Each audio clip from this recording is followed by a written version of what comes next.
বাজার দিয়ে কিনে এসেছে, বুঝতে পারছো?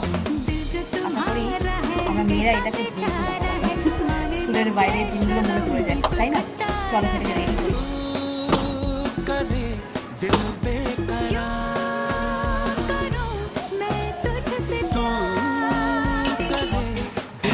তারপর যখন